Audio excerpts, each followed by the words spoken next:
Okay, we have the Conga del Fuego by Arturo Marquez. And this is arranged by Marcus Martin. This is the second violin part. Okay, and we start here with a tempo of 124. Now there's several tempo changes in this, so you're going to have to really watch your conductor quite closely.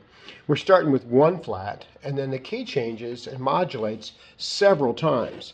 Okay, so we stay with the one flat, clear down to letter J, then it switches to no flats and sharps, then it switches to one sharp at K, okay, then two sharps at L, okay, back to no sharps or flats at N, okay, and then we're not done yet, and then back at measure 250, at letter Q, it goes back to one sharp. Okay, so we have a couple different rhythms here I want to kind of point out to you. Okay, the first time this particular rhythm comes, I believe, is two measures after rehearsal O. We have this one and one and one and one and. Okay, so that dotted eighth note rhythm there. Okay, to watch that. We have a repeated rhythm that happens starting at rehearsal C. One E and a E N, N, one E and a E N, N. And that goes on for quite some time until we have two measures that kind of break the pattern. This is the measure before F, where we have a one E and a E N, one E and a E N. So there's a retake there, a reset on that pattern. Several places where there's some shifting possibilities that I'll talk about when I get there. Okay, so here we are at the beginning. One E and a, two E and a.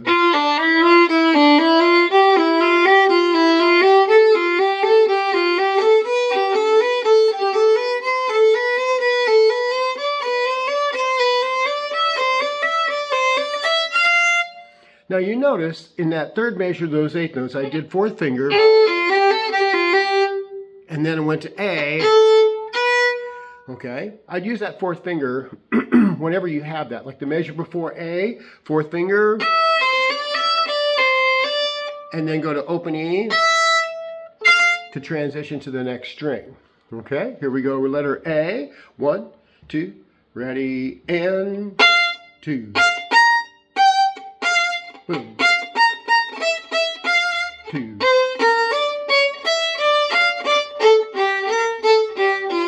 2. Boom. 2.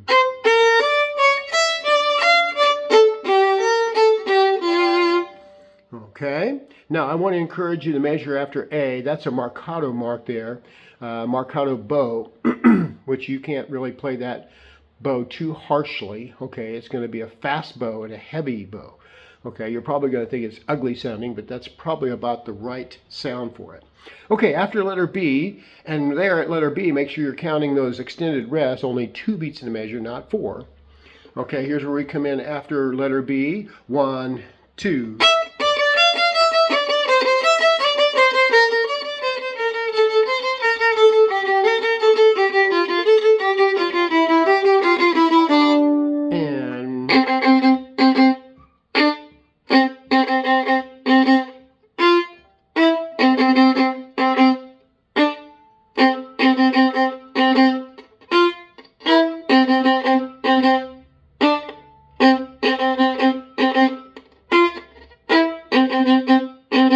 Sorry.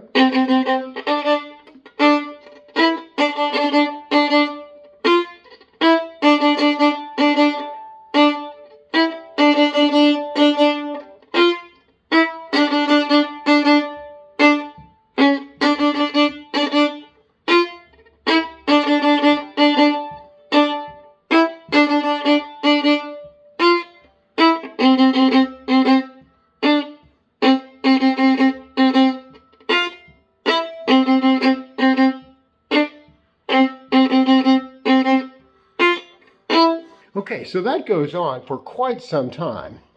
Okay, watching very carefully. All right, let's go clear down to letter G. Okay, where we have 1, 1, 2, 1.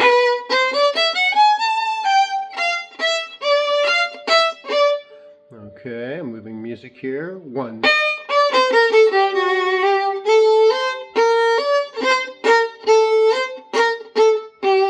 Now come up to third position to reach this D. 2. Then back to first.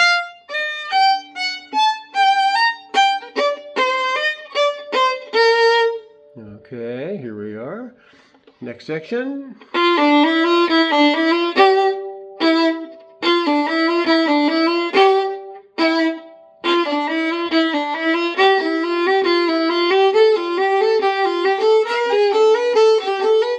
Now a key change.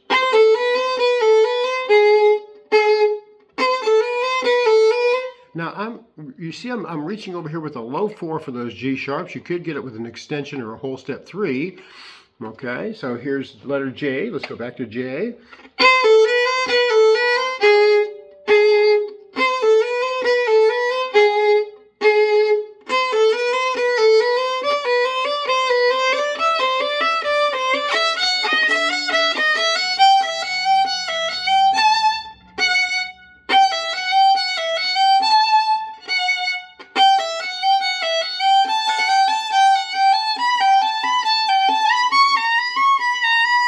Now I want to draw your attention to that A sharp after you go up to third position. Okay, here we are right on that measure.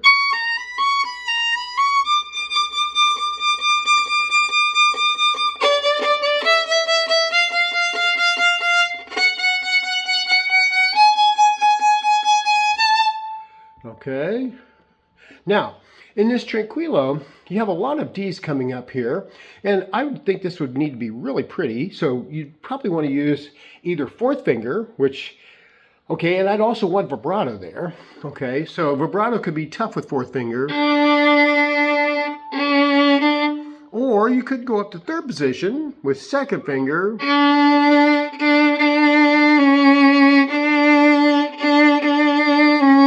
or you could just go to second position with third finger on that D.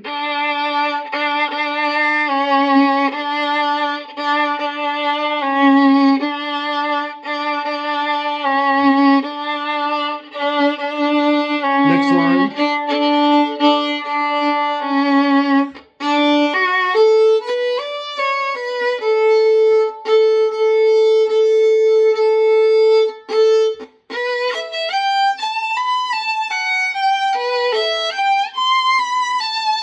And then you have to shift there. I wouldn't really necessarily encourage you to extension with a fourth finger. That's a pretty good stretch because you're going from B natural up to C. It does work where you'd extension back to 4, and then you've either got a low 4 or a high 3. Okay, I would probably be more tempted to go to third position. So here's back to letter M. Up to third, low 2, and then back to first.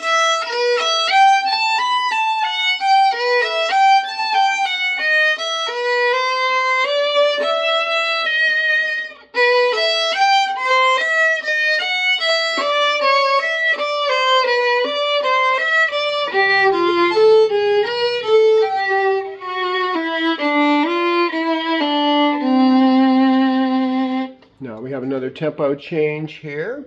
Okay, we're on this last page. Here again, I'm using fourth finger.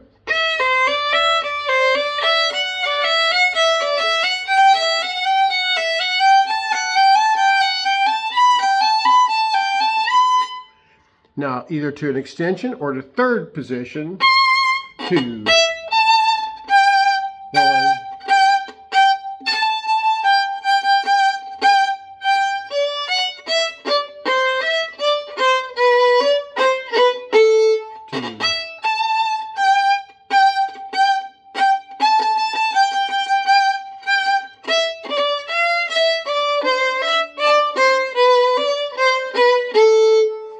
Okay, Okay, now this next section here, you've got this E flat in third position. Okay, now fingers get closer together in third position than they are in first position.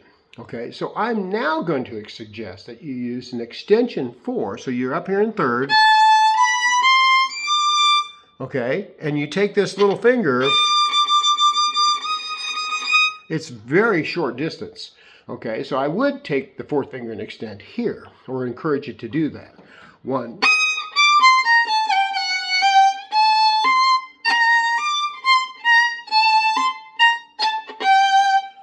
Okay, now we're back here to third position probably. 1. Excuse me.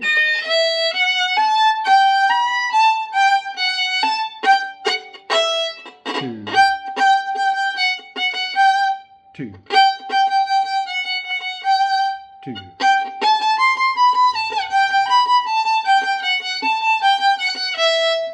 Okay, you notice I went to third position, maybe they're at 247. Okay, depending on your technique and how comfortable you are there.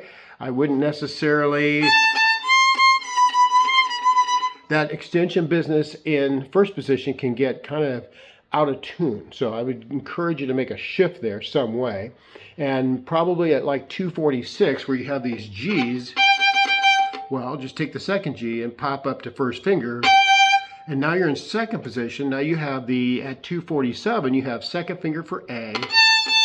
Fourth finger just falls now on that stretch. It's not a stretch. And then back to first.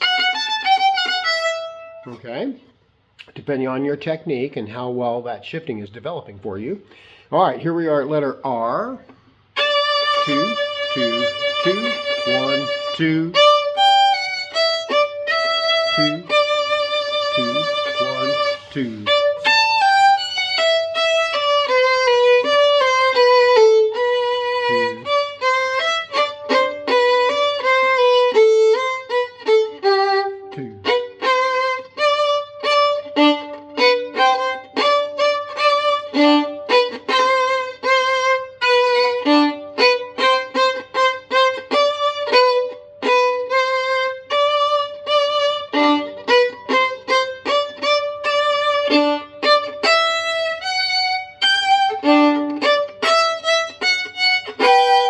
2, 1, 2.